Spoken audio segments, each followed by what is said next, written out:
Je suis né avec un bégaiement. Jusqu'à la fin du lycée, j'étais incapable de dire 2 mots à la suite. Le bégaiement se manifeste de plusieurs manières différentes, les répétitions et les blocages. Mais il y a également une dimension psychologique qu'on connaît trop peu et qui rend le handicap et le bégaiement si lourds à porter. Et c'est à cause de cette dimension psychologique que le bégaiement peut devenir un trouble de la communication, voire un trouble relationnel.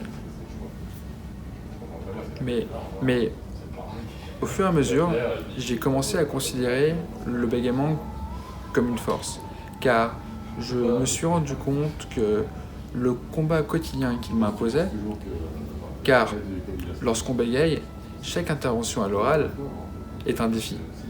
Nous devons sortir de notre zone de confort, nous devons travailler sur nous-mêmes et nous devons persévérer. Et quand on fait ça de manière quotidienne, on accumule.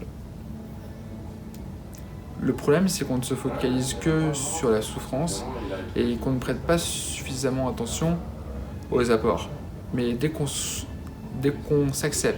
accepte notre handicap ou notre différence, on se rend compte qu'on est beaucoup plus que ça et que ça peut même être une force.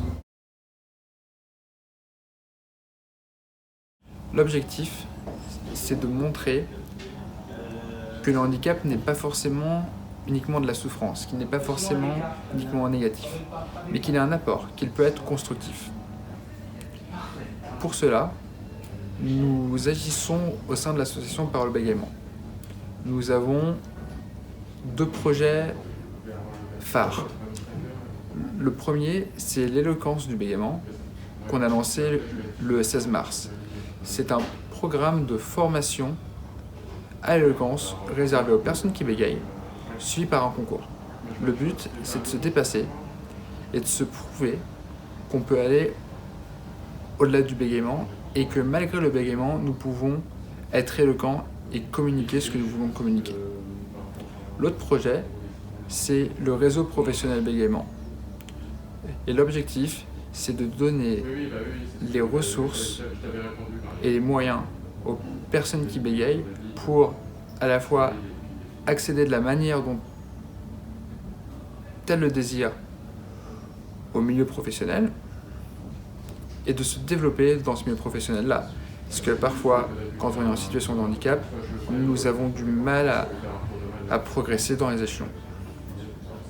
Et l'autre aspect, c'est de sensibiliser les entreprises au handicap pour montrer que si on va au-delà de la simple différence, que le handicap peut être un atout et qu'il peut être utilisé à bon escient dans l'entreprise.